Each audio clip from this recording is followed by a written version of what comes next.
Alô, velhinho, eu sou o Andrew, esse é o canal Producena, lugar onde falamos de produção audiovisual e cinema. E no Gold Filme Cena de hoje vamos falar do filme Os Aventureiros do Bairro Proibido, de 1986. Um filme diferente, com a temática chinesa, americana, e que com certeza tu já viu e que pelo menos eu tive muita vontade de assistir de novo, e eu trouxe para vocês hoje esse filme muito elétrico.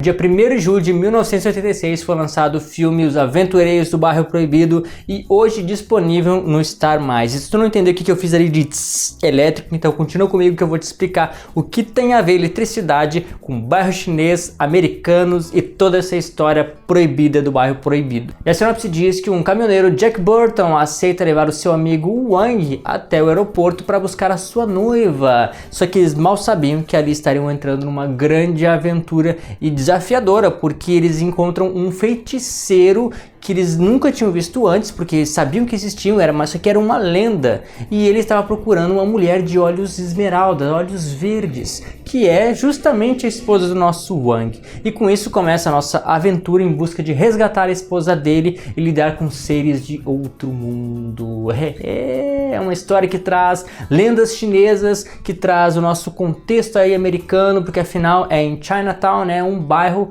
que fica lá em Nova York e que faz surgir toda essa magia dos chineses. E Jack Burton é interpretado nada mais nada menos por Kurt Russell, um dos atores que mais fez sucesso naquela época e que hoje ainda aparece de vez em quando num filme ou outro, né? Ele fez Crônicas de Natal, e que às vezes, né, ele aparece ainda, é um ator muito bom e que merece muito reconhecimento, e eu gosto muito desse filme. Eu acho que por ele também, ele dá um tom muito legal.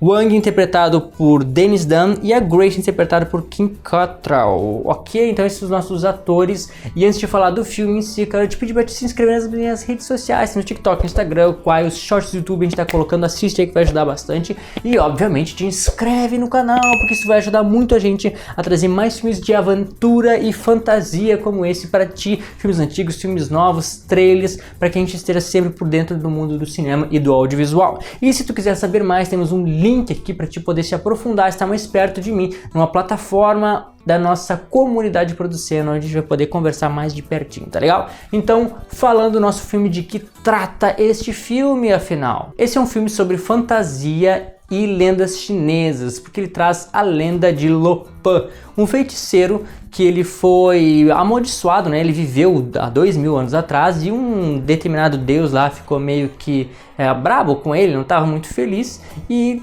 tirou toda a carne dele, ele virou só pele e osso, um carinha amaldiçoado, e que a única coisa que acalmaria esse deus era que ele encontrasse, né, o Lopan, uma mulher de olhos esmeralda, olhos verdes, olhos muito específicos para que ele pudesse se casar. Só que tinha uma outra questão lá também, que para acalmar a ira do imperador, ele deveria sacrificar essa mulher também, enfim. E assim ele poderia deixar de ser um fantasma e voltar a ser um humano de carne e osso e dominar aquela coisa toda, né, de sempre, né.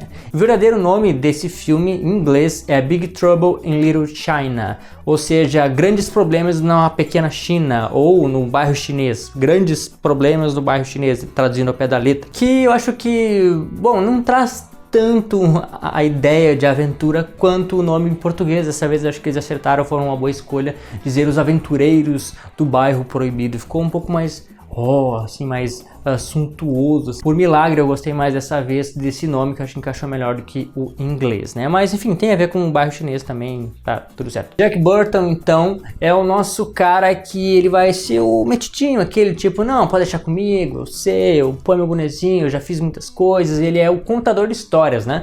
Porque os caminhoneiros são aqueles que vão para todos os lugares e sempre tem alguma história para contar. E nesse caso, né, ele, o bonzão, pensa, não, vamos lá, eu preciso de uma história e eu vou conseguir dar o meu jeitinho, como sempre. A gente vai conseguir resgatar a noiva do Wang, né, que é o assunto principal. Só que quando eles vão se metendo lá, eles vão vendo que tem mais gente para poder resgatar, que tem uma coisa muito maior, que Lopan é um cara, um feiticeiro muito perigoso, que trazia muito perigo pro bairro chinês e tal. Então uma função toda aí.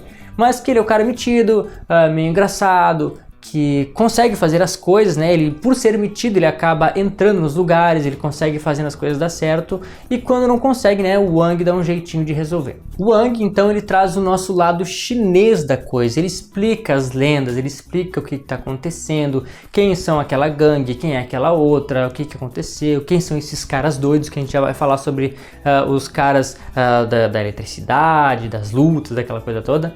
E a noiva dele que é raptada, né? Ele não é o protagonista, mas ele é o co-protagonista, cujo puxa toda a história, porque a noiva dele que foi raptada, e é por causa dela que eles estão indo atrás de Lopan, atrás de onde essa mulher possivelmente estaria, e eles vão chegando até o cerne da nossa história para poder resolver e vencer todos os nossos inimigos, né? E ele também é o carinha que luta, não é só o chinês, mas é o chinês que luta, né? Tipo o nosso Jack Chan, que é a nossa maior inspiração de luta nos cinemas, mas é ele que faz o tchim-tchim, tchum-tchum lá e que vence todo mundo quando é hora de fazer, enquanto o nosso Jack Burton não consegue fazer a frente e resolver as coisas. Chinatown, então, é um bairro chinês que é localizado em Nova York, nos Estados Unidos. Só que Chinatown, se a gente for traduzir, town é centro, então é o centro chinês. E não existe só um centro chinês. Aqui no Brasil, em Curitiba, nós temos um tipo de Chinatown também, né? Um lugar que não é chinês, mas que tem chineses, né? Digamos, não é um povo chinês, mas que traz elementos do povo chinês, onde tem muitas coisas chinesas lá, né? Então tem muitos Chinatowns pelo mundo, porém, se eu não me engano, pode me corrigir se eu estiver enganado, né? Quem sabe mais aí, até mesmo que eu não sou muito bom em geografia. Chinatown de Nova York é o mais famoso, que é o que eles trazem também nos filmes e que traz essa questão aí da nossa história do bairro proibido, né? E ali eles entram num beco que não deviam ter entrado, e quando eles entram no beco vem uma galera ali de uma gangue que aparentemente não é perigosa, né? Não tem problema nenhum, só que na frente delas, saindo por trás do caminhão, vem outra gangue que é muito perigosa, e eles começam a se pegar, a se bater, e no meio de tudo isso chega os três xarope, né? Os caras que são o raio, o trovão e a chuva, se for pegar o nome deles mesmo. Que são os carinha com os chapelão assim, desse tamanho, que não mostra direito o rosto deles. Eles fazem umas balacas assim, que parece que são muito melhores que os outros.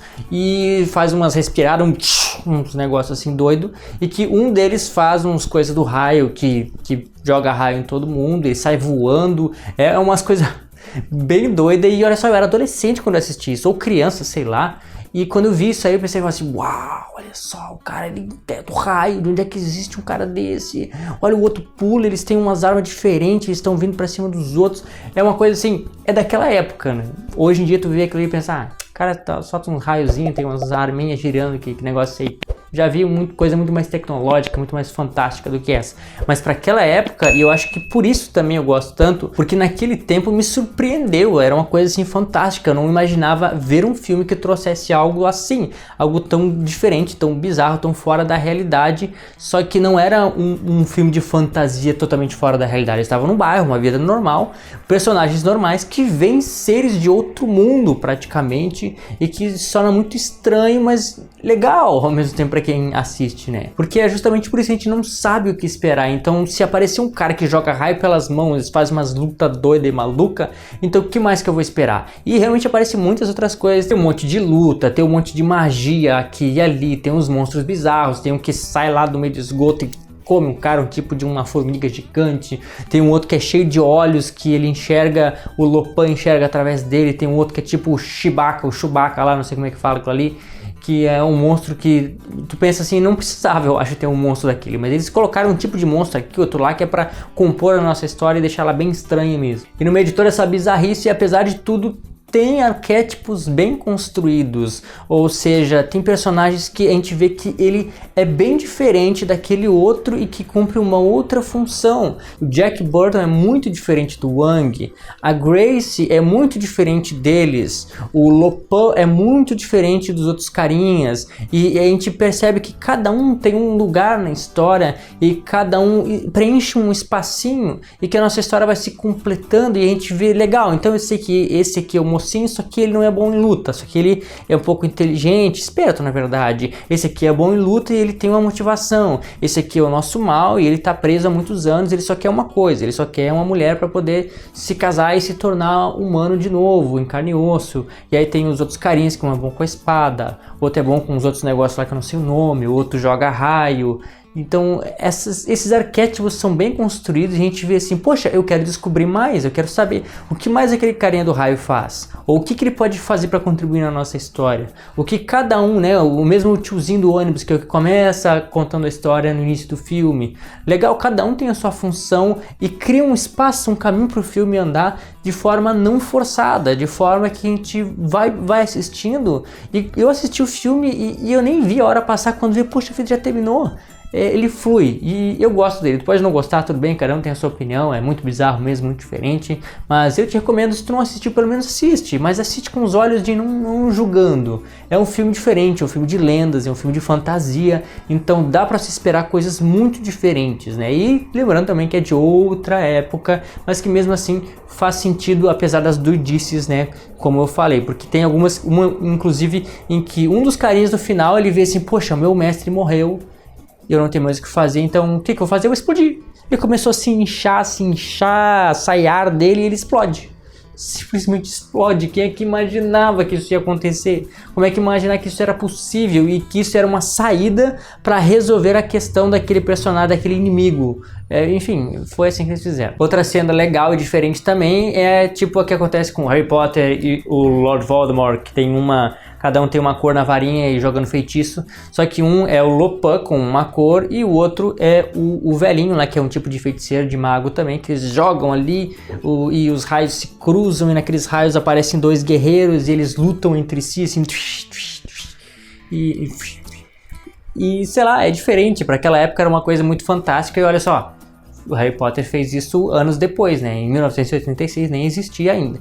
Mas enfim, é uma ideia, é uma coisa legal de enxergar. Tem uma caveira, uma coisa grande de onde ele sai de dentro, tipo lá o do He-Man. É uma coisa doida assim, e que por ser coisas doidas e diferentes enche os nossos olhos, pelo menos os meus. No fim então o Lupin morre com uma facada na cabeça, né? Ele virou mortal, então ele pode morrer como todo mundo, e morreu de uma forma bem espetacular, com o nosso Jack Burton, que jogou a faca e errou, mas depois ele pegou e jogou a faca de novo na cabeça do Lupin e terminou a história. O nosso carinha lá explode, o carinha do raio também cai um negócio na cabeça dele, terminou tudo. Então eles foram terminando, resolvendo todas as questões, foram embora e sobreviveram para poder continuar contando suas histórias, cada um no seu caminho. Meio que ali o Young conseguiu com a esposa dele, a Grace eu achei que ia ficar junto com o Jack Burton lá, mas no fim ele seguiu a viagem dele como caminhoneiro, contando as suas histórias, só que ele levou junto o Chewbacca lá, então enfim, teria uma ideia de talvez ter um dia o 2, só que nunca teve. E, enfim, fechar o nosso filme, um filme de fantasia, um filme bem diferente, um filme legal, né? Particularmente eu gosto, eu espero que tu goste também. Se não, comenta aqui embaixo o que tu acha. Tendo algum outro filme antigo para recomendar pra gente, porque esse mês vai ser cheio de filmes antigos no nosso Gold Filme de Cena. Por favor, deixa aqui, eu quero poder trazer e assistir pra gente comentar junto. Isso é tudo, pessoal. Muito obrigado, que eu sei que tu já deixou o teu gostei, o teu comentário aqui embaixo. Obrigado também, que eu sei que tu já compartilhou o vídeo, te inscreveu no canal. E te vejo no próximo episódio de Producena.